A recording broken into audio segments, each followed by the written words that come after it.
бүгдээрэнд нь орой минь төргий. За намайг саяхан төгсөгч танилцууллаа. Мөсийн бизнесийн сургуулийн худалдаа хөтөлбөрийн багш. За Номин Цэцэг гэж хүн байна.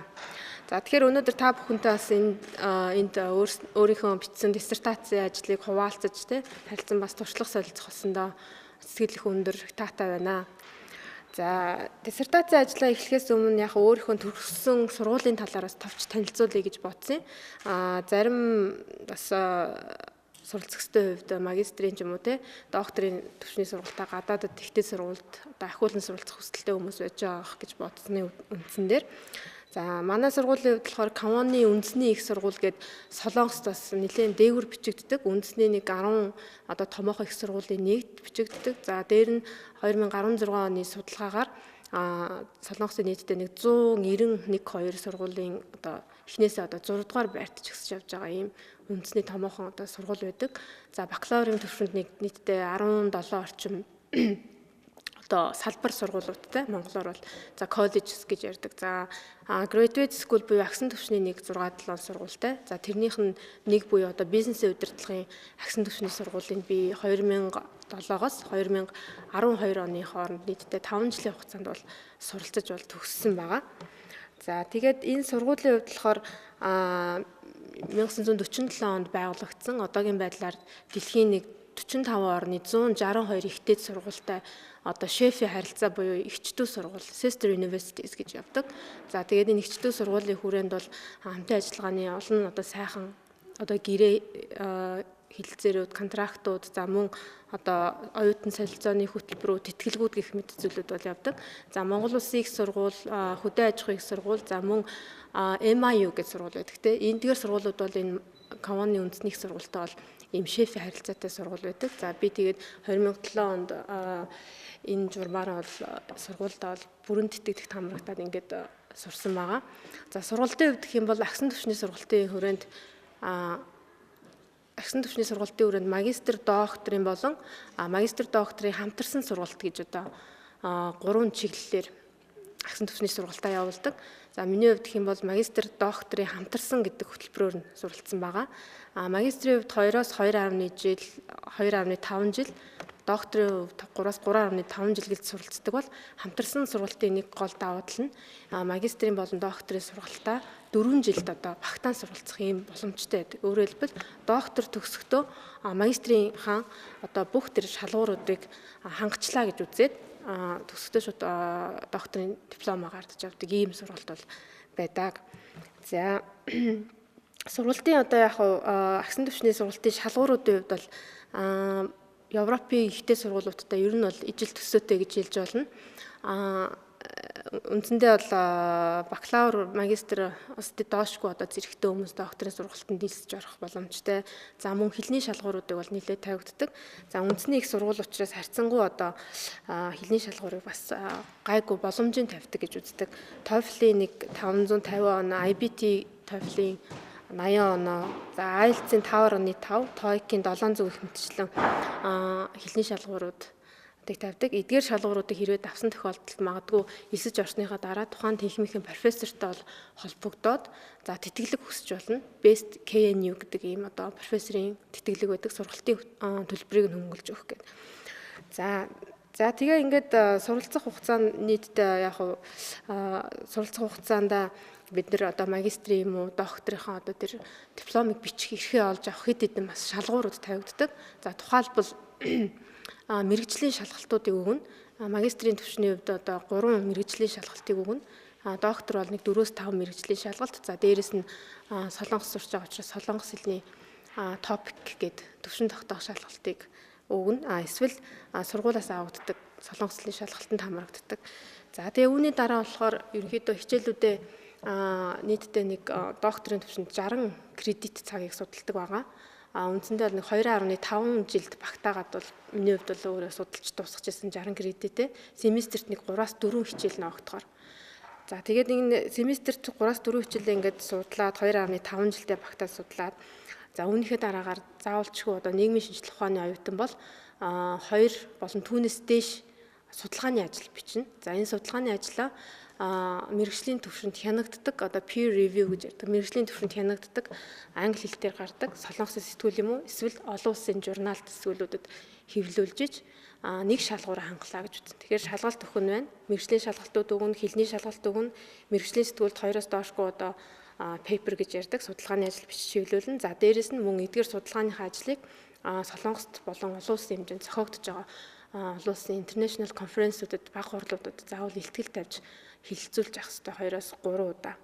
За тэгээ байгалийн шинжилгээ ухааны салбар бол нэлээд бүр өргөн хэмжээний бараг доор хаяж 10-аас одоо доошгүй гэж нэлээд их гүнзгий судалгааг бол шаардж тэгжиж магистр доктор хамгаалах их бол авдаг. За тэгээ ингээд эдгээр шалгууруудыг давсны дараа үндсэн нөгөө нэг диссертацийн ажил бичих одоо үйл ажиллагаа руу орно. За диссертацийн ажил гэдэгт бол манай яг салбарын хувьд одоо би одоо олон улсын худалдааны тэнхимийг төгссөн. За манай салбарын хувьд болохоор диссертацийн ажил дээр хамгийн одоо их цаг хугацаа шаарддаг. За их одоо хүч хөдөлмөр шаарддаг зүйл нь болохоор дата буюу тоо мэдээлэл цуглуулалт байдаг. За тэгэхээр энд хүрэлцэн ирсэн хүмүүсийн хувьд ер нь аль аль салбарын хүмүүс цугласан байна. Худалдааны салбараас хууль За тэгэхээр энэ худалдааны салбарын хувьд болохоор гол одоо диссертац бичих одоо тэр цөм одоо хамгийн чухал зүйл маань data work гэж ярьдаг. Data work-ыг зарим тохиолдолд эрдэмтэд судлаачид яг энэ салбарт ажиллаж байгаа одоо economics ч юм уу эдийн засгийн салбарын ч юм уу манай салбарын зарим тохиолдолд их бохир ажил буюу dirty works гэж хаяа ярьдаг байгаа. Маш их цаг хугацаа авдаг. Тийм учраас эхлээд ямар тоо мэдээллүүдийг цуглуулж иж энэ дээрээс ямар үр дүн гаргаж бид нар судалгаанд ашиглах вэ гэдэг ажлуудыг бол эхлээд бол хийгээ явдаг.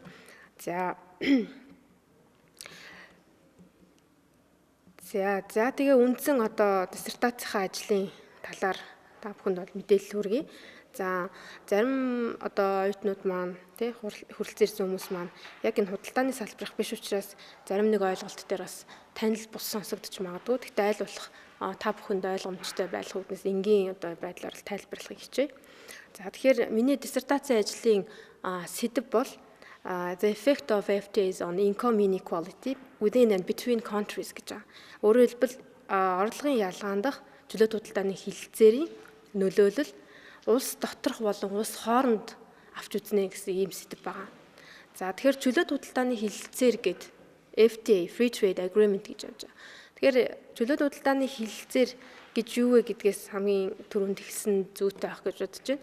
Яг диссертацийн хувьд түрүү отхон төгс багш хэлсэн шиг нэг 20-30 минутанд маш товчхон гол юмнуудаа яриад хамгаалдаг.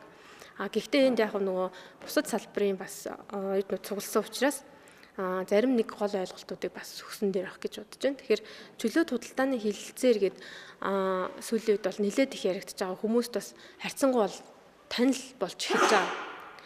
Гэтэл яг өндөр хөгжилтэй улс орнуудад Европын, Азийн өндөр хөгжсөн улс орнуудад бол чөлөөт худалдааны хилцээр гэдэг бол нэлээд их танил болчихсон ийм сэдв.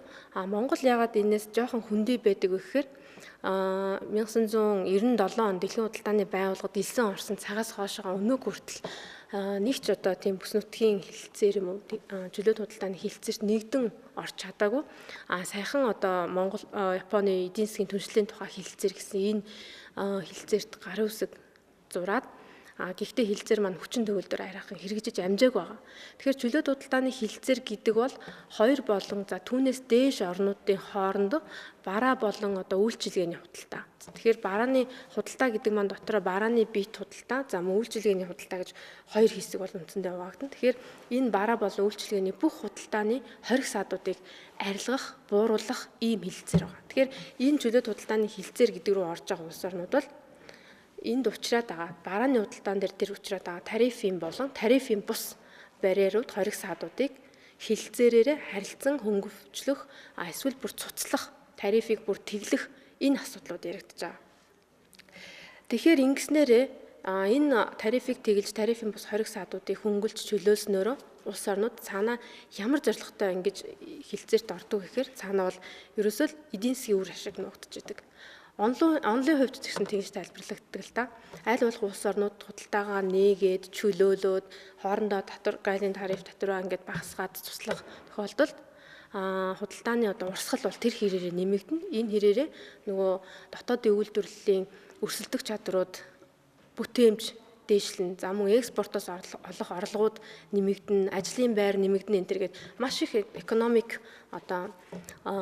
тийм эдийн засгийн үр өгөөчтэй гэж үздэг учраас их бага хэмжээгээр улс дэлхийн энэ 200-аад улс орн, за ялангуяа дэлхийн худалдааны байгууллагын гишүүн гэдэг 163 улс орн бол чөлөөт худалдааны хилцээрт бол үндсэндээ бол нэгдээд энэ үйл явцад бол одоо тасралтгүй бол орсон. Энэ үйл явц маань тасралтгүй бол эрчимжиж байгаа үйл явц юм аа.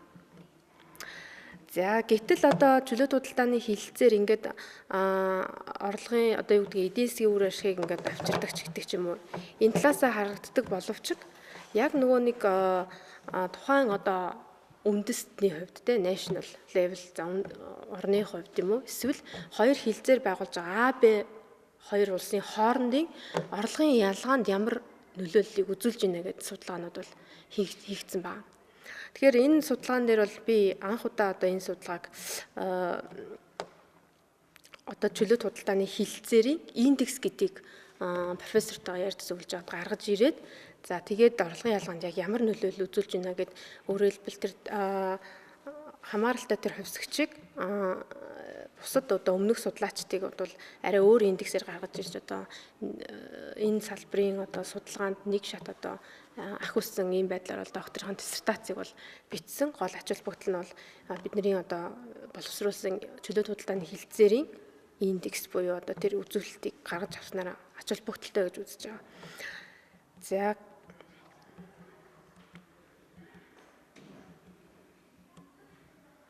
За энэ чөлөөт худалдааны хилцээр гэд яриад байгаа энэ хилцээр маань түрүү бас тайлбарлсан байгаа 95 онд за дэлхийн худалдааны байгууллага гэд худалдаа болон хөрөнгө оруулалтыг зохицуулагч хамгийн одоо томоохон байгууллага болсон Umbrella Organization гэж нэрлэгддэг тийм энэ бүх зохицуулалтыг дэлхийн 160 эдэн улс орнд даган мөрдүүлдэг эдгээрийг бүгднийг нэгдсэн журмаар нэгдсэн одоо multilateral agreement гэж олон талт хилцээрээр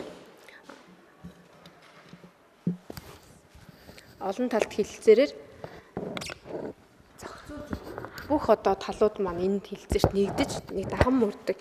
Энэ байгуулагдсанаас хойш бүс нутгийн худалдааны хилцээрүүд буюу за чөлөөт худалдааны хилцээрүүдийн одоо байгуулагдах одоо тоо хэмжээ бол эрс нэмэгдсэн. Та бүхэн нөгөө нэг юугаа слайдаа бас харж байгаа бах. Тэгэхээр cumulative members of economic integration agreement гэж байгаа. Тэгэхээр чөлөөт худалдааны хилцээр гээл бүс нутгийн худалдааны хилцээр гээл эдийн засгийн одоо интеграцийн хилцээр гээл энэ маань үндсэндээ бол яг нэг л санаа. Нэршлийн хувьд яг бага зэрэг за мөн одоо төвшний хувьд хоорондоо бага зэрэг ялгаатай боловч ерөөсөө дотроо гол нь юу явж идэг вэ гэхээр энэ хилцээрлөө нэгдэж орсон улс орнууд бол харилцан гайлын тариф болон тарифын бус хориг саадуудыг хөнгөлөн чөлөөлж тэр худалдааны бүх урсгалыг чөлөөлж байгаа энэ үйл явцаа л хэлээд байна. За тэгээ одоогийн байдлаар бол та бүхний слайд дээр болохоор 12 он хүртэлх одоо нийт хүчин төгөлдөр хэрэгжиж байгаа хилцээрүүдийн хэмжээг харуулсан байгаа 200 гаруй. Гэтэл 2015 он 12-оос 15 он хүртэлх 3 жилийн хугацаанд яаж өөрчлөгдсөн бэ гэхээр 413 болсон байгаа. Тэгэхээр 200 гаруй хилцээрээс 3 жилийн дотор дахиад тэр нөгөө худалдааг чөлөөлөх гээд байгаа хөнгөвчлөх гээд байгаа хилцээрүүдийн тоо бол 413 болж нэмэгдсэн. Дээрээс нь 200 гаруй хилцээрүүд одоо яг яриа хилцээнийхаа шатанд бол явагдаж байгаа. Тэгэхээр ийм одоо бүр ийм hot issue бүр дэлхийн хэмжээний эдийн засгийн худалдаанд бүр халуун эмсэд болсон. Ийшээ улс орнууд бол тасралтгүй одоо нэгдэж байгаа үр ашгийг хүртэхээр бол тасралтгүй явагдаж байгаа ийм процесс юм а гэдэг бол онцлмоор байна. За тэгээ ингээд судалгааныхаа ажлын бас зүүн хэсэг рүү дахиад орох хэрэгтэй болов. За гэтэл ингээд судлаач нар үзчихээ. За эдийн засгийн үр ашгаас ач холбогдлоос гадна яг тэгвэл энэ улс орны дотоодын одоо орлогын ялгаанд ямар нөлөөлөл үзүүлдэг юм бэ? Худалдаа одоо нээснээр зарим одоо судлаач за мөн онлын хувьд болохоор орлогын ялгаа бол хөгжиж байгаа орнуудад орлогын ялгаа маань ихснэ. За хөгжилтэй орнуудад бол орлогын ялгаа ихсэн. Хөгжиж байгаа улс орнуудын хувьд буюу одоо developing nations те эдгээрт бол орлогын ялгаа бол буурна энэ төр гэсэн онлын үзэл баримтлалууд бол явагддаг. За эдгээрийн нэг томоохон онлын төлөөлөл бол Heckscher, Stolper, Samuelson гэдэг. Тэгэхээр судалгааны ажил бичгэд бид нэр онлын одоо үндслэлийг маш тов тодорхой оновчтойгоор гаргаж өгөх хэрэгтэй. Онлоос эхэлнэ. За энэ онлын үндслэл байхгүйгээр нөгөө нэг хийх гээд байгаа судалгааны ажлын одоо зорилго маань бүрэн одоо биелж чадахгүй. Бид нар ингээд онлыг эхэлж тий за энэ судалгааны ажлын онл одоо өөрөөр хэлбэл бүр үндсэн үүсэл нь энэ юм байна шүү гэж тодорхойлцоод судалгаагаа хийж явж байгаад нөгөө судалгааныхаа үр дүнг онлынхаа үндслэлтэй харьцуулах хэрэгтэй. Энэ онлын үндслэлтэй миний судалгааны ажил таарч гинөө, тохирч гинөө, эсвэл бүр эсрэг үр дүн гарчиж байна. Энэ дээрээс судлаач нэг юм хэлэх ёстой байдаг. Тийм үү? Тэгэхээр онлын үндслэл болгон заавал 100% одоо юу гэдгийг үнэн бодиттой ч гэдэг ч юм уу. Тэр онл бол заавал зөв гарах албагүй байдаг. Энэ одоо онл нэг ийм байж болно, эсвэл судалгааны үр дүн юм байж болно. Гол нь судлаач онлын үндслэл дээр үндэслээд тэрийг үр дүнгээ яаж хэрхэн зөв одоогийн бодит байдалтай практиктай холилдуулж нийцүүлж тайлбарлах вэ гэдэг чадвар маш их чухал.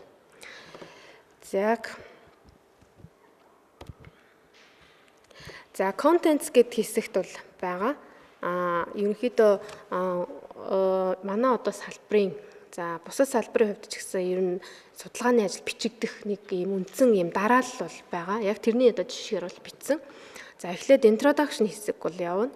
За introduction хэсэгт бол тухайн судалгааны ажлыг бид бүхэн яагаад заавал судлах ёстой юм бэ? Яагаад энэ ач холбогдолтой юм бэ? Би энэ судалгааны ажилдаа юуг нэмчвэ? Юуг шинжилгээ ухааны салбарт нь одоо хувь нэмэр оруулах үз одоо саналыг дэвшүүлвэ. За мөн энэ судалгааны ажилд би ямар арга аргачлалыг ашиглах гэж байна вэ? Энэ төргээд товчхон мэдээллүүдийг өгнө. За гол нь энэ introduction хэсэгт хамгийн одоо чухал зүйл бол яг ямар ач холбогдолтой юм бэ гэдгээ сайн тайлбарлаж өгөх хэрэгтэй байгаа. За тэгээд дараагийн хэсэгт бол theoretical framework буюу онлын үндэслэл хэсэг рүүгээ орно. За онлын үндэслэл хэсэг дээр би сая тайлбарлалчлаа. Онлуудыг бол маш сайн нарийн одоо тодорхой гаргаж өгнө. За энэний дараа бол literature review буюу өмнө нь одоо судлагдсан судалгааны ажлуудын хэсгүүд орж ирнэ. За тэгэхээр эндээс харахад theoretical framework онлын үндэслэл за өмнө судлагдсан судалгааны ажлуудыг нэлээд сайн судалсан маш олон судалгааны одоо ажлуудыг ингээд уншсан байхад бол үндсэндээ дипломын ажлын нэг 50% бол гарчлаа гэж үзэх боломжтой. Маш их одоо мэдээллийг тэндээс уулж болно. За дээрэс нь өмнө судлагдсан судалгаануудын арталт авсарсан одоо референс материалууд ашигласан ном зүйгээс бид нар холбогдолтой судалгааны ажлуудыг хөөгөөд олоод хараад ингээд өөрсдөө ашиглах боломжтой байдаг. Тэгэхээр энэ судалгааны ажлын одоо өмнө судлагдсан байдлыг судлахдаа зүгээр нэг энэ судлаач ингэж судалжээ гэхээсээ илүү comparing and contrasting аргачлал харьцуулах болон эсрэгцүүлэх байдлаар судлах хэрэгтэй. За жишээлбэл энэ судалгааг одоо юу гэдгийг бид нар судлахаар шийдлээ. Гэтэл өмнө судлагдсан судалгаан дээр яг энтэй адилхан төсөөтэй сэдвэр үр дүн эерэг гарчээ. Эсвэл үр дүн сөрөг гарчээ тий. Эерэг судлаач нарыг нэг ингээд хумж аваад тийм сөрөг гарсан үр дүнтэй судлаач нарын бүтээлийг нэг ингэж зэгслээд эсвэл ямар ч үр дүнгүй гарсан судлаач нарын бүтээлийг нэг ингээд айгу зэгттэй ойлголттой болчвол энэ дээрээс гол нь бид нар юуг авч ашиглах гээд байна гэхээр миний судалгааны үр дүн өмнөх судлаачдынхтай үнэхээр нийцэж чадчихэв үү тэрийг үр дүнг нь дахин харуулж чадчихэв үү баттгаж чадчихэв үү эсвэл шал өөр үр дүн гаргасан хэрнээ минийх илүү зөв юм а гэдэг бид нэр үндсэлтэйгээр бас тайлбарлаж чадчихэв үү гэдгийг хэлэх гээд байна. Өмнөх судалгааны ажлын судлагдсан байдал маш одоо дутмаг энийгээ сайн зэгцтэй ойлгож чадаагүй байвал бидний үр дүн тайлбарлах чадвар нь төдий ирээр сулардаг. Төдий ирээр бид нэр судалгааны ажлын үр дүнг тайлбарлах одоо хүч бол их мууддаг. Ийм одоо байгаа. За ингэснийхаа дараа та нарт бас энэ юун дээр сая ингээд тараагдсан байгаа. Одоо жишээлбэл миний өөрийн хийсэн literature review of effect of trade openness on income inequality гэдэг орлогын ялгаанд худалдааны нээлттэй байдлын нөлөөллийн талаарх судалгааны ажлын судлагдсан байдлууд. Тэгэхээр ямар судлаачд хэдээс хэдэн оны хооронд ямар датануудыг ашиглаад, ямар эстимейтер буюу одоо тэр тоо мэдээллүүдийг ашиглаад, хичнээн орныг сонгож аваад, тэ ямар хувьсгчүүдийг ашиглаад эффект нь үр дүн яаж гарвэ гэдэг ийм хөв байдлаар хүснэгтэлж өөртөө олж авбал одоо маш том ажил. Энэ бол судалгааны ажлыг өмнө судлагдсан байдлыг ингэж одоо зэгцэлж ойлгоно гэдэг бол нэлээ их бас хөдөлмөр хугацаа шаарддаг юм асуудал байгаа. За тэгээ эндээс судлаа явуул ер нь бол цаашаа нэлээд бас зэгцрээд явчнаа гэж ойлгоно. За ингээд тэрний дараа модель гэдэг. За мөн модель гэдэг маань модельээ боловсруулахдаа мөн л нөгөө өмнөх судлагдсан ажлуудаа харнаа. Бид нар хаа хамаагүй дураараа одоо юу гэдгийг энэ модель нэг тохиромжтой юм шиг байна гэж одоо боловсруулахаасаа илүү тэр одоо маш их ишлэл татагдсан cited papers гэж ярьдаг. Ишлэл татагдсан, ишлэл авагдсан энэ пейперуудыг судалгааны ажлуудыг уншиж агаад яг энэ сэдвээр энэ эрдэмтэн тэд онд тийм тоон шинжилгээнд дээр энэ модель буюу одоо бидний одоо gravity загварчдаг ч юм уу, CG гэдэг ч юм уу, тэр загваруудыг ашиглаж ийж гэдэг юм. Ийм дахиад нөгөө миний ашиглаж байгаа модель чинь яг баттай моделийг би яг ашиглаад байгаа юм байна шүү гэдгийг харуулах хэрэгтэй болдог гэсэн. Ерөөсөө байнга ингэж баталгаажуулж авах хэрэгтэй. За тэгээ модельаа ингээд боловсруулад за моделийг бол тухайн судлаач маань судалгаатайгаа холбоотой өргөгдөхөж болно. За modified буюу одоо баг зэрэг одоо датануудын хувьд шинжлэх юм уу те өргөдөх байдлаар бас ашиглаж болно. За тэрний дараа бол дата гэд орж ирж байгаа. За датан дээр олон янзын их сурвалжуудаас авч аль болох одоо их тоон шинжилгээ хийх жавал аль болох их дата цуглуулах хэрэгтэй. Тухайн энэ өмнө судлагдсан сэдвүүд дээр explanatory variables гэдэг тайлбарлагч хувьсгчүүд ийм тайлбарлагч хувьсгчүүдийг сонгоо авчээ гэд нэрлсэн байгаа боловч тэрнээс илүү дата өөрт чинь байж иж playing with data set гэж ярьдаг. Энэ тэр датагаараа янз бүрийн хувилбаруудаар ингээд өөрөө одоо юу гэдгиймдээ шинжилгээгээ их регрессээ хийж үзэх хэрэгтэй. Зөвхөн одоо юу гэдэг өмнө судлагдсан судалгаан дээр ийм дата ашиглаад би тэрийг ашиглаж байна гэдэг бас жоохон хязгаарлагдмал лимиттэй байдаг. За ингээд датагаа ингээд сонгож аваад за датан дээрээ бас data manipulation гэдэг яригддаг. Датаны одоо датан дээрээ жоохон бас боловсруулалт хийдэг. Жишээлбэл одоо би энэ дээр бол миний орлогын ялгааг гол үзүүлж байгаа хувьсгч маань Gini коэффициент гэж байгаа. Тэгэхээр Gini коэффициент бол 1-ээс 0-ийн хооронд бол оршдог. Гэтэл би энийг регресс хийхэд бол одоо 100-аар үржүүлээч гэдэг ч юм уу те. За хэрвээ би тайлбарлагч хувьсгчид одоо нийт хүн амыг одоо тухайн улс орны нийт хүн амыг авлаа гэж бодоход нийт хүн амынхаа тоог одоо 1000 хүн ам хуваах ч юм уу. Эсвэл за дотоодын нийт бүтээгдэхүүнийг одоо сая ам долларт хуваах гэдэг ч юм уу. Ингээд иймэрхүү жоохон зохион байгуулалт хийх одоо боловсруулалт хийх болдог. За энэ маань бас нэлээд ажиллагаа шаарддаг. Гэхдээ сүүлийн үеийн нөгөө статистик програмууд маань одоо стата гэх мэтчлийн яг иймэрхүү төрлийн судалгаанд ашигладаг програмууд бол нэлээд боловсронгуй болсон учраас тэр одоо датаны manipulation гэдэг байгаа тэр боловсруулалт хийхийг бол хэдэн команд өгөөд хийх юм боломжтой их одоо хэлбэр болгож өгсөн байгаа. За тэгээд үүнийхээ дараа бид нар empirical results буюу за голтуу одоо үр дүнгээ тайлбарлах хэсэг рүү орно. За үр дүн тайлбарлах хэсэг дээр бол ерөөсөө модельээ боловсруулад датагаа цуглуулад энэ дээрээ регресс хийж үзээд шинжилгээ хийж үзээд эндээс ямар үр дүн гарваа, ямар тоо мэдээлэл дээр бид нар одоо тайлбар хийж болох вэ гэдэг. За тэгэхээр зарим тохиолдолд үр дүн хэсэг дээр судалгааны ажлуудыг хараад байхад өөрийнхөө хийгээгүй одоо хэсгүүдийг үр дүн хэсэг рүү ингээ оруулсан байдаг. Тэгэхээр тэр бол их буруу юм аа. Заавалчгүй өөрөө тэр модель боловсруулсан бол өөрөө тэр датагаа цуглуулад регресс хийсэн бол тэрнээс гарсан үр дүнгээ л ерөөсөө цэвэр тайлбарлана. Тэрнээс биш энэ дээр одоо тэн дээр дурддаггүй ямар нэгэн үр дүн ч юм уу ингээд таамаглал маягаар ингээд тайлбарлах бол их буруу байдаг. За мөн үр дүнгээ өмнөх нөгөө судалгааны одоо сэдвүүд судалгаатай бол бас харьцуулан тайлбарлаж болно. За ийм томоохон эрдэмтдийн бүтээлтэй миний үр дүн бас давтаж байна. Эсвэл эндээс арай өөр байна гэдэг ч юм уу тайлбарлаад за ингээд сүүлд нь болохоор дүгнэлтээ хийгээд за ингээд ашигласан ном зүг иймэрхүү байдлаар бол ерөнхийдөө судалгааны ажлын бүтц маань бол орж ирж байгаа. За судалгааны ажлын энэ нэгдүгээр хэсэг гэж байна. Миний үндсэндээ судалгааны ажил бол 2 хэсэгтэй. Нэгдүгээр хэсэг нь болохоор энэ чөлөөт худалдааны хилцээр гэдэг байгаа хилцээрүүд маань улс доторх орлогын ялгаанд яаж нөлөөлж ийнэ гэж үзэж байгаа. Тэгэхээр улс дотор бол мэдээж орлогын түвшнэр бол янз бүрийн орлоготой хүмүүс бол байдаг. За маш их бага орлоготой. За тэрнээс арай жоохон дээгүүр дундаж орлоготой тий. За дундаас дээгүүр за их баян чинэл өндөр орлоготой ч гэдэг ч юм уу. За энэ яг орлогын улс төр доторх Монгол улс доторх энэ хүн ард иргэдийн орлогын ялгаанд чөлөөт худалдааны хилцээрийг өөр улс орондоо ингээ байгуулахад яаж нөлөөлж байна гэдэг хэсэг нь бол судалгааны ажлын маань нэгдүгээр хэсэг. Хоёрдугаар хэсэг нь болохоор Монгол улс Японтой чөлөөт худалдааны хилцээр байгуулчлаа. За тэгвэл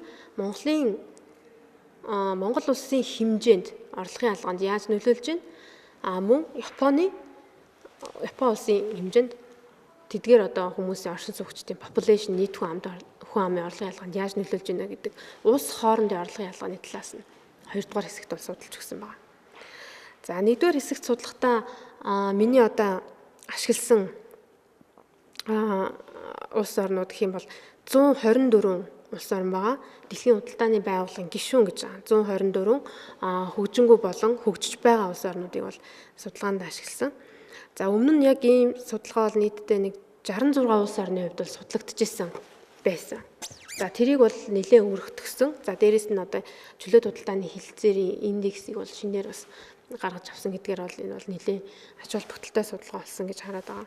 За хамрах он хугацаа гэж биднэрт бол хэрэгтэй байдаг. 21 жил буюу 1988-аас 2008 оны хооронд нийт 21 жилийг бол ажиглалтын жилээр аваад 124 улс дээр unbalanced panel data буюу за энэ маань юу гэдгийг яг 1988-аас 2008 оны 21 жилийг тэр 21 жилээр биш энэ оны хооронд гэхдээ 5 жилийн интервалтай ийм датаг ашигласан гэсэн ийм ашигласан ийм судалгаа хийсэн байна. За яагаад 5 жилийн интервалтай авсан бэ гэхээр миний гол харах гээд байгаа тэр улс доторх орлогын ялгаанд илэрхийлэх тэр Gini гэдэг энэ коэффициент маань өөрөө 124 улс орнуудын хувьд 21 жилийн турш бүхэл бүтэн тэр бүрэн ийм дата бол байдаггүй. Зарим улс орны хувьд хэдэн жил нь дутуу ч юм уу ганц 2 жил ийм дутуу missing variables ийм missing буюу ийм дутуу датанууд бол явждаг. Тийм учраас оновчтой сонголт нь 5 жилийн интервалаар ингэж авсан байгаа. За ер нь бол энэ орлогын ялгаа гэдгийг бол эрдэмтэд нэг 3 түвшинд бол ангилж үздэг. За түрүү хэлсэн тухайн улс орн доторх үндэснийх иргэдийн доторх нэг орлогын ялгаа. За мөн international inequality буюу улс хоорондын орлогын ялгаа. За global inequality гэж байна. Тэгэхээр бүр дэлхийн хэмжээний орлогын ялгаа гэсэн 3 үндсэн хэсгээр орлогын ялгааг бол гол ойлголт нь бол тодорхойлогдож гарч ирдэг.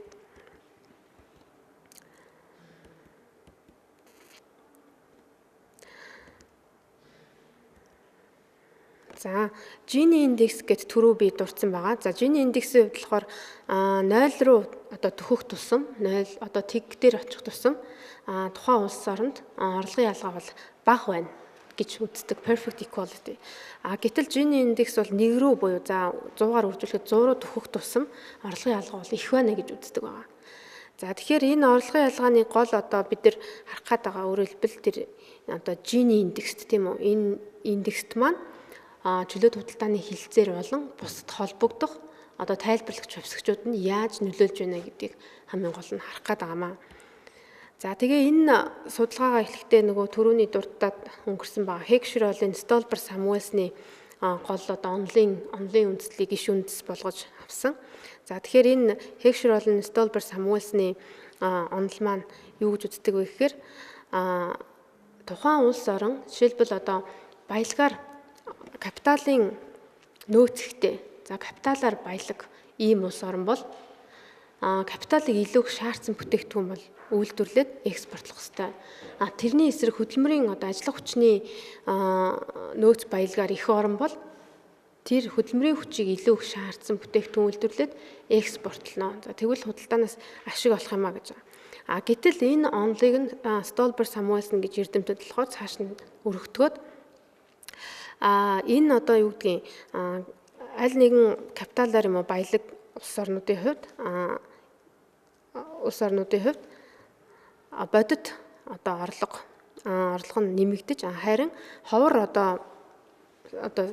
хүчин зүйлийн хувьд бодит орлого нь багаснаа гэд ийм онолын үндслийг бол төвшүүлэн гаргаж ирсэн байна. Тэгэхээр энэ дээрээс өөрөөр хэлбэл нэг жишээн дээр илүү их дэлгэрэнгүй тайлбарлая л да. Тухайлбал Америкийн нэгдсэн улс гэдэг. Америкийн нэгдсэн улс бол нэлээд их өндөр хөгжилтэй улс орн. За энэ улс орны хувьд болохоор капиталаар баялаг. За дээрэс нь ур чадвартай ажиллах хүчнээр бол илүү их баялаг улс орн. За тийм учраас нөгөө ур чадвартай ажиллах хүчнээр илүү хангагдсан, капиталаар илүү хангагдсан учраас тэрийг илүү их шаардсан энэ салбарыг өөрөлдөл хөгжүүлнэ. Энэ салбарын үйлдвэрлэлийг хөгжүүлээд экспорт нь гаргана. Ингэснээрээ нөгөө нэг капиталын рент буюу капиталын түрээс өснө. За эсвэл нөгөө ур чадвартай ажиллах хүчний цалин бол нэмэгдэнэ гэж байна. Тэгэхээр энэ талаараа нөгөө нэг хөгжилтэй орнуудын хувьд худалдаанд ингэж оролцсноороо эдгээрийн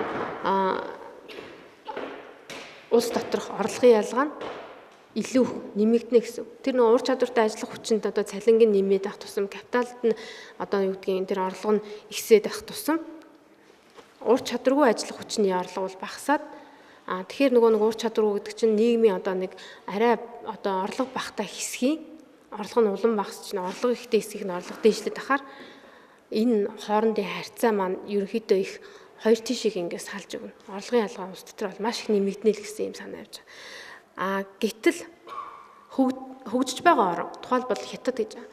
За хөгжиж байгаа орн Хятадын хувьд ажиллах хүчний зах зээлэр бол их баялаг буюу labor unskilled labor abundant буюу ур чадваргүй ажиллах хүчний зах зээл их байна гэж үздэг, нөөц их байна гэж үздэг. За тэгэхээр тухайлбал гар үйлдвэрлэлийн салбар ч юм уу, амьд сүлжмэлийн салбарт энэ их түгээмэл бодит практик төр бол харагддаг. За гэтэл нөгөө нэг тэртээ дэргүй Хятад улс маань ур чадваргүй ажиллах хүчний нөөц ихтэй юм чинь тэрийг ашигласан үйлдвэрлэлийг хийгээд энийг экспортлно. За ингээ худалдаанд ингээд энийг экспортлоод ороод ирэхээр тэнд тэртээ дэргүй эрэлт бий болж байгаа учраас цалингийн түвшин ур чадваргүй ажиллах хүчний цалингийн түвшин бол өснө. За тэгэхээр энэ хэрээрээ нөгөө нэг өмнө нь юу гэдгийг цалингийн түвшин бага байсан тэр ажилчдын цалин өснөөр нөгөө нийгэмд Хятадын нийгэмд байгаа нийт хүн амынх нь чадвартай ч юм уу тэр ажиллах хүчний цалингийн хэмжээтэй ижил түвшин рүү очих хандлага бий болоод ингэснээрээ орлогын ялгаа нь тэнцвэржиж эхэлнэ. Өөрөөр хэлбэл арай багасж ирнэ гэсэн. Энэ онолыг хэлээд байгаа. Хекшролын Столбер Самуэльсны теорем гэдэг. За тийм учраас худалдаанд оролцсон гэдэг маань худалдаанд оролцсон. За мөн худалдаанд оролцож энэ орлогын ялгаанд нөлөөлнө. Орлогын ялгаа улс дотроо нэмэгдэх үү, багасах уу гэдэг асуудал маань энэ онолын хүрээнд энэ бодит байдлаас харахад тухайн оронд ямар factor endowment буюу үйлдвэрлэлийн хүчин зүйл байгаа юм бэ гэдгээс бүрэн шалтгаалж байгаа. Америкийн жишээн дээр хэлсэнтэй unskilled labor буюу ур чадвартай ажиллах хүчний нөөц байна, капиталын нөөц байна гэж үзэж байгаа. Тэгэхээр энээс цэвэр шалтгаалаад нөгөө худалдаа хийснээр орлогын ялгаанд яаж нөлөөлөх вэ гэдэг асуудал. Хятадд нөгөө ур чадваргүй ажиллах хүчний зах зээл нөөц бол байна. Энээс шалтгаалаад экспортод юуг үйлдвэрлэж яаж гаргах вэ гэдгээс шалтгаалаад орлогын ялгаа нь дахиад ингээ өөрчлөгдөд байгаа. Тэгэхээр энэ бол яах аргагүй тухайн оронд ямар үйлдвэрлэлийн нөөц нь элбэг баялаг байна вэ гэдгээс бас хамааралтай юм а гэж энэ онолын өрөөнд бол авч үзэж байгаа. За тэгээд энэ орлогын ялгааны талаар эрдэмтэд бол маш олон төрлийн судалгааг бол хийсэн. За энэ та нарын слайдн дээр байгаа тэр судалгаанууд бол гол судалгаануудыг бол тавьсан байгаа. Дэлгэрэнгүй нь болохоор энэ хоёр хуудсанд багтаасан судалгаа. За энэ судалгаануудыг бид нар ашиглахдаа Google Scholar ч юм уу за эсвэл янз бүрийн одоо тэр эрдэм шинжилгээний одоо бүтээлүүд тавигддаг сайтуудаас хамгийн их хишлэл татагдсан бүтээлүүдийг л авч ашиглах хэрэгтэй байна. Most cited papers гэж байгаа. За зарим тохиолдолд та бүхэн бас мэдж байгаа Google Scholar гэдэг ингээ хайхаар тэр эрдэмтний тэдэн онд энэ одоо чиглэлээр бичсэн paper cited одоо 200, cited 700 гих мэтчлэн тоонууд гарч ирсэн. Тэгэхээр 200 удаа 700 удаа энэ бүтээлээс иш татсан байна. Бусад эрдэмтэд. Тэгэхээр энэ бүтээлүүдийг бид нэр судалгааныхаа ажилд ашиглах нь бол хамгийн чухал юм аа. За тэгэхээр энэ дээр байгаа энэ бүтээлүүд бол маш одоо Родригес, одоо Баро, Эдвардс, Доллар, Край гэдэг яг энэ худалдааны олон улсын худалдааны салбарт, эдийн засгийн салбарт бол төвлөх юм эрдэмтдийн одоо судалгаануудыг ашигласан. За тэгээд энэ дээр болохоор ерөөсөө нэгдсэн ойлголтод хүрээгүй байна. Худалдааг чөлөөснөөр, худалдааг нээлттэй болгосноор, чөлөөт худалдааны хилцээрт нэгдэн орсноор орлогын ялгаа бол буурна, эсвэл орлогын ялгаа өснө, ямар ч нөлөөгүй гэдэг яг нэгдсэн тогтсон ойлголтод очиагүй. Янз бүрийн судалгаанууд ингээ хийгээд үзэхэд зарим тохиолдолд хөгжилтэй орнуудын хувьд орлогын ялгаа нэмэгдсэн, зарим судлаачдын хувьд хөгжилтэй орнуудын хувьд орлогын ялгаа нь буурсан ч гэдэг юм уу, нөгөө онлын үндслээс шал өөр одоо үр дүн гаргаж ирсэн байх ч шүү дээ. Тэгэхээр энэ үнэхээр одоо юу гэдгийг яг нэг чөлөөт худалдааны хилцээр дээр яг энэ ямар нөлөөллийг үзүүлж байна гэдгийг харахыг зорьсон байгаа. За.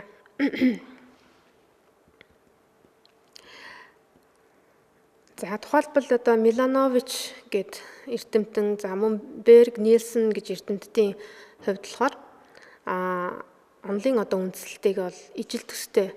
Өөрөөр хэлбэл худалдааг нээлттэй чөлөөлж өгснөөр хөгжилтэй орнуудын хувьд орлогын ялгаа бол нэмэгдээд хөгжиж байгаа орнуудын хувьд орлогын ялгаа буурна гэсэн байдлаар үр дүн гаргаж ирсэн бол Баро, одоо Родригес гэх мэтчлийн эрдэмтдийн хувьд болохоор онлын одоо тайлбараас эсрэг одоо ийм үр дүн бол гаргаж ирсэн байх жишээтэй. За.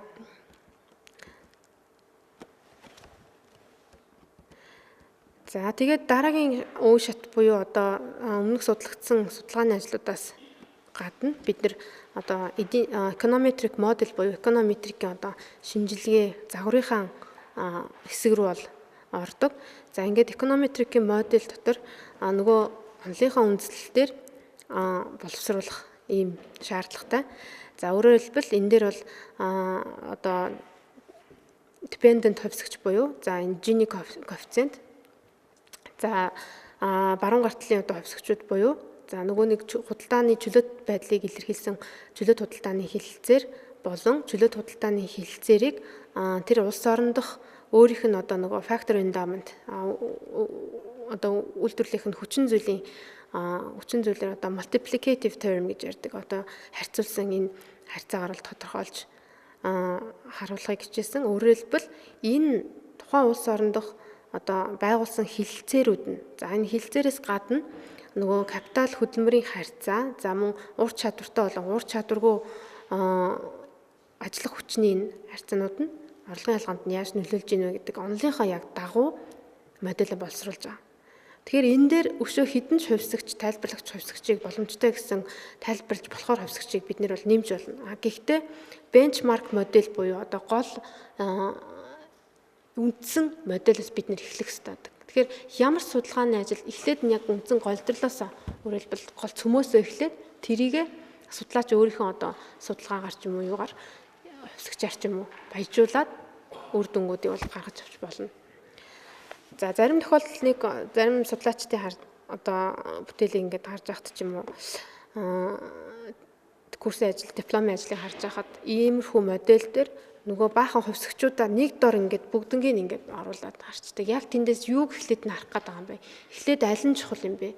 Аль хувьсгч нь илүү их нөгөө онлын үндслээ тайлбарлах гээд ингээд орж байгаа юм бэ гэдгийг тодорхойлохгүй бүх хувьсгчудаа нэг дор авч байгаа тэр игрээс ийгээд ингээд үр дүнгээ тайлбарлах гээд байдаг. Тэр бол маш буруу. Тэгэхээр энэ альва нэгэн одоо юу гэдгийг процесс ийм хувьсгчуд яаж нөлөөлж байна гэдэг энэ модель бол зөвхөн эдийн засаг худалдааны салбарт биш, анагаахын салбарт, за мөн улс төр бусад нийгмийн ухааны шинжлэх ухааны салбарт бол маш хөргөн хэрэглэгдэж байгаа. Харвардын одоо Джон Кеннедигийн их сургууль энэ төргээд улс төр олон улсын харилцааны сургууль гэдэг. Тэр сургуулийн эрдэмтэд бол ерөөсөө л бүх судалгаагаа тэр чинь одоо улс төрийн чиглэлийн одоо сургууль шүү дээ, тий. Тэгэхэд бүх судалгаагаа яг ийм модель боловсруулж, загвар боловсруулж бол хийгээд байгаа маа. Аль болох ийм descriptive буюу их өвгөн байдлаар ингэж бичсэн судалгаанаас орчин үеийн эрдэмтэд бол их татгалзах болсон. Яг бодиттой одоо тоон мэдээлэл тулгуурсан их фактны ийм компактны судалгааг бол их хийдэг ийм одоо юу руугаа орсон байгаа.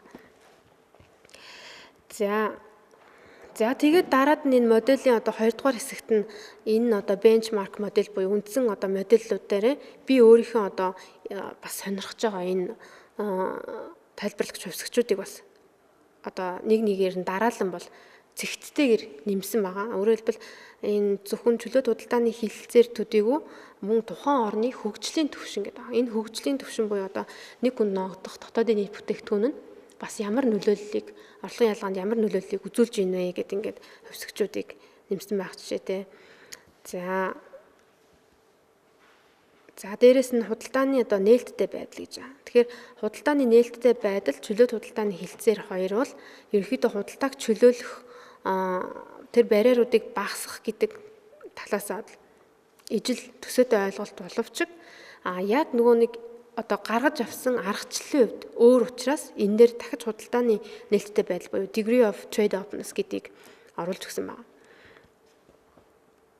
За тэгээд data definitions and sources гэдэг хэсэг дээр маань энэ одоо хүчин зүйлүүд тайлбарлагч хувьсгчдын одоо хаанаас одоо их өсвөр авсан бэ? За энэ хувьсгч нь ямар утгатай юм бэ гэдгийг ингээд хүснэгтлээд ингээд харуулсан байгаа. Тэгэхээр та бүхэн ч гэсэн судалгааны ажилд одоо юу гэдгийг ашиглагдж байгаа тэр модельүүд, техникүүд одоо юу гэдгийг те их үүсрүүдийг иймэрхүү одоо диссертаци хамгаалалтаа ч юм уу те диссертацийн ажил руу юм цэгцтэйгээр оруулах их одоо академик төвшний нэлээд сайн боловсруулагдчихэ. Энэ бол бас нэлээд их цэгцтэй юм хийж гэдэг байдал бол харагддаг. За дараад нь өөрөө ингээд хараа тайлбарлагдчих гэсэн их ойлгомжтой амархан болчихдог. За тэгээд яг тэрний жишгээр одоо ямар хувьсгчуд энэ дээр сонгож авсан тэгээд ардталт нь definitions гэдэг тодорхойлолтууд нь аль их үүсвэрээс авсан бэ гэдэг. За тэгээд дөрөв би хэлжсэн энэ датаны асуудал бол маш их хүч хөдөлмөр шаарддаг асуудал. Жишээлбэл зөвхөн энэ Gini индекс гэлдэг жаа. Gini индекс дээр гэхэд чинь World Bank-ны дэлхийн банкны орлогын ялгааны database гэд байдаг. Гэхдээ бүрэн одоо 100% эндээс бүх датаг авах боломжгүй. Зарим нэг улс орнуудынх нь их дутуу ч юм уу ингээ эргэлзээтэй missing юм датанууд явж идэг. Тэгэхээр энийг өөр их сурвалжуудаас бас хайх хэрэгтэй болдог давхар. За тэгэл энэ датагаа ганцхан энэ датаг хайхын тулд өөр их сурвалжуудыг хайгаад дэлхийн одоо хөгжлийн индекс World Development Indicator за мөн Европын холбооны Eurostat гэдэг статистикийн их сурвалж, за Латин Америкийн орнуудын ECLAC гэдэг энэ статистикийн сурвалж, OECD буюу одоо Organization of Economic Cooperation Development тэ эдийн засаг хамтын ажиллагаа хөгжлийн байгууллагын 34 улс орны датабейс гэдэг. Энэ олон датабейсүүдийг цуглуулж агаад зарим нь одоо байхгүй онуудад нь тэр улсын дээр байхгүй онуудын датанууд нь ингэж нөхөж тавиад хэмжлээ. Ийм их ажиллагаа одоо ганцхан одоо тэр датан дээр хийгдэж байгаа жишээ нь. За тэгээд 124 улс орны гэхээр бол нэлээ их том ажил болж байгаа. За дараад нь энэ капиталын болон одоо хөдөлмөрийн харьцаа. За эхлээд нь бол энэ gross fixed capital formation гэдэг энэ датаг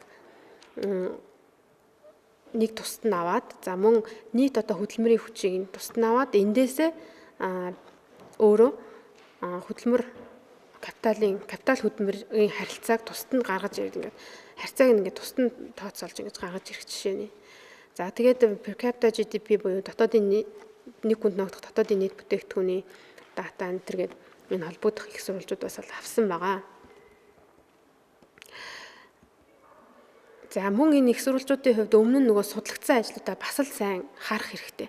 Тэгэхээр энэ судлагдсан ажлууд дээр ийм датануудыг энэ их сурвалжаас авчээ гэдгийг хараад энийхэд дагуу ороод ингээд харж явах хэрэгтэй. Тэгэхээр нэг одоо судалгааны бас энэ одоо юу гэдэг юм нэг арга зам одоо судалгааны нэг техник ч юм уу тий болж байгаа гэсэн. За бидний одоо чөлөөт худалдааны хилцээрийн талаарх одоо датаг яаж одоо энийг гаргаж ирсэн бэ гэдэг талаас нь товчхон тайлбарлая. Ерөнхийдөө чөлөөт худалдааны хилцээр гэдэг бол галын тарифа нөгөө нэг төрүүлсэн хөнгөлөх, за эсвэл бүр цуцлах буюу одоо complete market economics гэж ярьдаг. Зах зээл нь ерөөсөө complete opening of market буюу зах зээлээ хоёр улс бүрэн нээсэн. Зах зээлээ бүрэн нээсэн тэнд ямар ч галын татвар тариф гэсэн хориг саадууд байхгүй учраас энэ зах зээлийг ерөөсөө нэг зах зээл болжээ гэж хардаг байна. Нэг зах зээл болжээ гэж хардаг. За тийм учраас энэ үүднээсээ чөлөөт худалдааны хилцээрийн индексийг гаргаж авахдаа home host улсууд гэж ярьдаг. За нөгөө юу гэдгийг одоо за GDP одоо дотоодын нийт бүтээгдэхүүний дата байлаа гэж бодоход за Монгол, Японтой чөлөөт худалдааны хилцээр байгуулсан. За тэгвэл home улс буюу за GDPI гэдэг маань Монголын дотоодын нийт бүтээгдэхүүнийг Японы дотоодын нийт бүтээгдэхүүнтэй нийлүүлээд хуваах нь дахиад одоо Монголын дотоодын нийт бүтээгдэхүүнийг хуваасан. Ийм байдлаар бол одоо индексээ бол гаргаж авсан байгаа. За тэгэхээр хоёр улсын хоорондын дотоодын нийт бүтээгдэхүүнийг нэмэх юм бол энэ бол зүгээр л хоёр талын чөлөөт худалдааны хилцээрийн индекс юм байна гэж ойлгоно. Гэтэл чөлөөт худалдааны хилцээр гэдэг маань хоёр болон түүнээс дээш хэдэн ч орны хооронд бол яригдчихийдэг зүйл. За улс орон одоо 10 улс орон жишээлбэл ASEAN-ы 10 улс орон дээр нэмэх нь дахиад нэг бүс нутаг нэмэгдэж болно. Эсвэл ASEAN-ы одоо юу гэдгийг 10 улс орон дээр Хятад, Япон, Солонгос гэдэг юм ASEAN+ 3 гэдэг ч юм уу хэд хэдэн улсууд нэмэгдэж болно. Тэгэхээр тэр бүгдийн дотоодын нийт бүтээгдэхүүнийг тухайн нөгөө home улсын одоо дотоодын нийт бүтээгдэхүүнтэй хувааснаар энэ одоо индексийг л гаргаж ирж байгаа. За энэ утгаараа бол plurilateral agreement буюу олон талт хилцээрийн одоо чөлөөт худалдааны хилцээрийн индексийг бол гаргаж байгаа гэж тайлбарлагдана. За тэгээд цаг маань бага байгаа учраас үр дүн хэсэг рүүгээ оръё. За энэ үр дүн хэсэг дээр та бүхэнд одоо харуулсан бол хамгийн бага квадраттай арга гэдэг ordinary least square гэдэг эконометрикийн аргачлалыг бол тавьсан байгаа. За яг судалгааныхаа ажилд болохоор хамгийн бага квадраттай арга болон за fixed effect одоо модель гэдэг энэ загварыг бол ашигласан. За мөн систем GMM гэдэг энэ загварыг ашиглахаар оролдож исэн боловч зарим нэг одоо дата мэдээллүүд бас хангалттай байгаагүй учраас бол төр орхисон байгаа. За энэ судалгааны ажилд бол үр дүн тайлбарлах хэсэг дээр яг ямар модельүүдийг сонгож авбаа, ямар модельүүдийг бид нэр сонгож аваад хийх гэсэн чинь ямар асуудалтай тулгар ба ямар бэрхшээлтэй тулгар ба яагаад энийг хийж чадаагүй юм бэ гэдгийг нэгнгүү тайлбарлаж бичих хэрэгтэй. Яагаад тэгэхээр тэр бүхэн чинь та бүхний нөр их одоо хөдөлмөр хийж байгаа бас бүтээлийн чи хэсэг байдаг. Заавал одоо юу гэдгийг миний жишээнд одоо систем GMM модель гэл тэрийг ашиглаагүй ч гэсэн би өөрийнхөө диссертацийн ажилд бол дурдж оруулсан байна. Яагаад тэгэхээр энэ нь одоо судалгаа хийхэд ийм их одоо хөдөлмөрийг бас зарцуулжээ гэдгийг харуулах нь зөв байдаг. Ийм одоо бүтээлийг хийхэд бол ямар л боломжтой арга байна тэрүүгээр нь бас явж үтсэн байна гэдгийг бас дурдах хэрэгтэй байдаг. Зүгээр энэ бол нэг өдөр л хийгддэг ажил бол биш. Миний хувьд бол баг бүтэн жил одоо зарцуулсан ийм ажил байгаа. Тийм учраас тэрийг аягүй сайн тодорхойлж гаргаж ирэх хэрэгтэй байгаа. За чөлөөт худалдааны хилцээр бол бусад судалгаануудын ижил одоо бусад судалгаануудын үр дүнтэй ижил үр дүн минийх бол гарсан. Ер нь бол худалдааг чөлөөлөх, худалдааг хөнгөвчлөх те энэ зах зээлээ нээх интеграц нэгдэн орох нь орлогын ялгааг бол ихсгээд байна гэдэг энэ судлаачдын одоо дүгнэлттэй бол нэг болсон байгаа. За тэгэхээр энэ дүгнэлттэй нэг болчихно гэдэг бол бас их хатайхан зүйл байдаг. Хэрвээ энэ судалгаануудаас нэлээд эсрэг үр дүн ч юм уу ялангуяа одоо судалгааны маань одоо коэффициентууд нь ингээд одоо сайн гэж ярьдаг өмнөх одоо нэмэх хасах тэр одоо үзүүлэлтүүд нь эерэг сөрөгнд энэ нөлөөллийн үзүүлэлтүүд нь буруу ингээд тогтургүй ч юм уу ингээд гараад ахад тайлбарлахад маш хүнд болдог. Нэг бол та буруу дата сонгоод индексээ буруу аваад хийгээд байна. Нэг бол эконометрик моделийг буруу боловсруулад байна. Эсвэл нэг бол регресс хийхдээ та алдаад байна гэдгийг харуулдаг. Тэгэхээр би одоо өөрөөр хэлбэл энэ result гэдэг OLS baseline гэдэг юм дээр 1 2 3 4 5 гэдэг ингээд тавьсан байгаа. 5 одоо байдлаар ингээд регресс хийгээд үцхэд нөгөө чөлөөт худалдааны хилцээр орлогын ялгаанд нөлөөлж байгаа нөлөөлөл бол тогтмол одоо positive sign буюу одоо эерэг үр дүнтэй. Өөрөөр хэлбэл орлогын ялгааг нэмэгдүүлж байгаа. За мөн статистикийн ач холбогдол гэдэг энэ дээр нь 3 од байгаа. Статистикийн ач холбогдол буюу энэ маань маш хүчтэй одоо нөлөөлж байна гэдгийг бол харуулж чадж байгаа. Тийм учраас эндээс юу гэж дүгнэх вэ гэхээр сонгож авсан индекс болон модель маань бол бас энэ судалгааныхаа юмд бол нийцж байна. Зөв байна гэдэг бол харуулж байгаа. За гэтэл одоо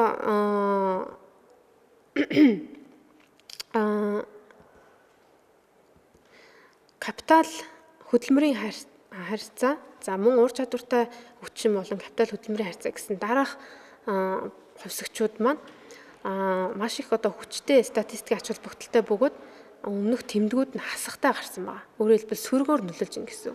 Тэгэхээр энэ маань юу вэ гэхээр нөгөө нэг хөгжиж байгаа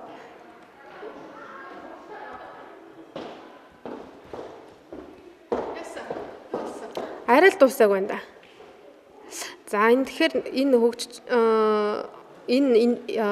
хүчин зүйлүүд маань орлогын ялгааг одоо өөрөөр хэлбэл бууруулж байна гэж байна. Тэгэхээр нөгөө нэг өмнө нь одоо онлайн үндэслэлээр тайлбарлаж ирсэн чөлөөт худалдааны хилцээрийг байгуулснаар ч юм уу худалдааг одоо нээлттэй болгосноор капиталаар их баялаг улс орнуудын хувьд болохоор орлогын ялгаа нь бол нэлээд их одоо нэмэгдэх гэтэл одоо юу гэдгийг ур чадваргүй ажиллах хүчний хувьд болохоор орлогын ялгаа бол буурах гэсэн ийм байдал бол тайлбарлагдаж гарч ирж байгаа. За тэгэхээр энэ одоо үр дүн энэ одоо хүснэгт та бүхэнд нэг их танил биш гэлээ гэсэн. Яг нь эндээс нэг хэлэх гээд байгаа зүйл маань энэ үр дүнгуудыг маш сайн тайлбарлах хэрэгтэй. Explanatory одоо тэр тайлбарлагч хүчин зүйлсүүдийг орчуулах гэж ярьдаг, бүр interpreting гэж ярьдаг. Тэгэхээр энэ тоонууд нь энэ статистикийн ач холбогдлууд нь яг ийм шалтгааны улмаас ингэж гарчээ гэдэг тайлбарыг бол аюул сайн хийх хэрэгтэй. Энэ дээр одоо судлаачид маш их одоо анхаарал тавьдаг. Энэ хүн үнэхээр үр дүнгээ зөв бодтой тайлбарлаж чадчихэв. Энэ үр дүн өмнөх тэр өөрхөн судлаад байсан судалгаануудтай үнэхээр тохироод байгаа юм уу, нийцээд байгаа юм уу гэдгийг бол аюул хардаг байна. За тэгэхээр энэ тайлбарлах одоо чадрыг бол судлаачдын хувьд бол нэлээд их дэвшлүүлэх, бусад судалгааны ажлууд юу гэж энэ үр дүнгээ тайлбарласан байна вэ гэдгийг бол нэлээд сайн харах хэрэгтэй байдаг. За мөн хөгжлийн түвшингөөр нь ингээд харсан. За тухайн улсын одоо хөгжлийн түвшин нь орлогын ялгаанд нь бас ямар нөлөөлөл үзүүлээд байгаа юм бэ гэдээ бас өөр тайлбарлагч хувьсгчийг авахд хөгжлийн түвшин бол хасахтай гарсан байгаа. FTA өрчгөн нэг хүнд ногдох дотоодын нийт бүтээгдэхүүн гэдэг. За хасахтай буюу сөрөг, за мөн статистикийн хувьд одоо өндөр ач холбогдолтой гэж гарсан байна. За тэгэхээр энэ бол өөрөөр хэлбэл хөгжиж байгаа орнуудын хувьд одоо чөлөөт худалдааны хилцээрт нэгдэн орсноор орлогын ялгаа бол нэмэгдэж байна. Хөгжилтэй орнуудын хувьд чөлөөт худалдааны хилцээрт нэгдэж орсноор орлогын ялгаа бол буурч байна гэд. Онлын хувьд бас энэ жоохон эсрэг ийм үр дүн гарсан. Гэхдээ би энэ онлын хувьд эсрэг үр дүн гарсан судалгаагаа үр дүнг нь юу гэж тайлбарласан бэ гэхээр өмнөх судалсан судлаачдын бүтээлүүдийг дахиад ингээ харж байгаа. За гэтэл Барро, Родригес, Равальон гэдэг энэ маш томоохон төлөөлөл болсон эрдэмтдийн судалгаан дээр энэ минийхтэй одоо ижилхэн үр дүн гаргаж ирсэн байна. Тэгээд энэ судлаач тэр үр дүнг ямар нэг хэлбэрээр ингээд тайлбарлсан. Тэр үр дүнг нь би ийм одоо учир шалтгаантай юм байна гэд тайлбарыг бас судалгаан дээр өгсөн. Тэгэхээр энэ нөгөө нэг судалгааны бас нөгөө аргачлал яаж нөгөө үр дүнгээ тайлбарлах вэ гэдэг аргачлал талаас нь та нарт бас тайлбарлал илүү зүгээр байх гэж би бодод байна л да. За дээрэс нь Кузнецийн эффект, Кузнецийн нөлөө гэж нэг зүйл гарч ирж байгаа. За тэрийг болохоор дотоодын нийт бүтээгдэхүүн болон дотоодын нийт бүтээгдэхүүний квадратын аргаар бас оруулж ирж байгаа. Өөрөөр хэлбэл энэ маань товчоор хэлэх юм бол Кузнецийн эффект гэдэг маань яадаг вэ гэхээр энэ эрдэмтэн маань ингэж үтсэн байгаа. Тухайн улс дахь нийт орлогын түвшин нь хөгжил буурай орны хувьд бол орлогын ялгаа нь хөгжил буурай бага буурай орлоготой орнуудын хувьд бол бага. Гэтэл нөгөө бага буруу орлогот улс орн чинь ингээд хөгжил нь одоо дээшээ ахихын хэрээр. Тэгээд дээшээ ахад тодорхой нэг түвшинд хүрэхин хэрээр орлогын алга нь бол нэлээд их нэмэгдэнэ. Тэгээд нэг түвшинд хүрээд нэлээд одоо хөгжлийн хувьд гайгүй тогтворж жоод ингээд буцаад ингээд юу гэдгийг буураад буцаад одоо юу гэдгийг хөгжил нь ингээд тогтворж жоод ирэхээр нөгөө орлогын ялгаа маань буурах шинжтэй болно ч гэдэг ч юм. Иймэрхүү байдлаар ингээд тайлбарсан та нарт нэг график дээр харагдаж байгаа. Гэтэл миний судалгаан дээр болохоор эсрэг бас үр дүн гарсан байгаа. Эсрэг үр дүн гарсан. Өөрөөр хэлбэл энэ нь юу гэсэн үг вэ гэхээр хөгжил бага буурай улс орнуудын хувьд орлогын ялгаа их өндөр. Гэтэл одоо дундаж орлоготой улс орнуудын хувьд орлогын ялгаа бол гайгүй бага зэрэг байдаг боловч харьцангуй гайгүй. Мөн өндөр орлоготой high income countries гэж байгаа. Өндөр орлоготой улс орнуудын хувьд орлогын ялгаа бол бас ихээ гэдэг энэ үр дүн гарч иж байгаа. Тэгэхээр Кузнецов эффектээс эсрэг ийм одоо юу гэдгийг өөр curve эсрэг ийм морь гарч ирж байгаа боловч энийг бас нөгөө өмнөх судлагдсан эрдэмтдийн одоо тайлбараас харьцуулаад харчиж болно.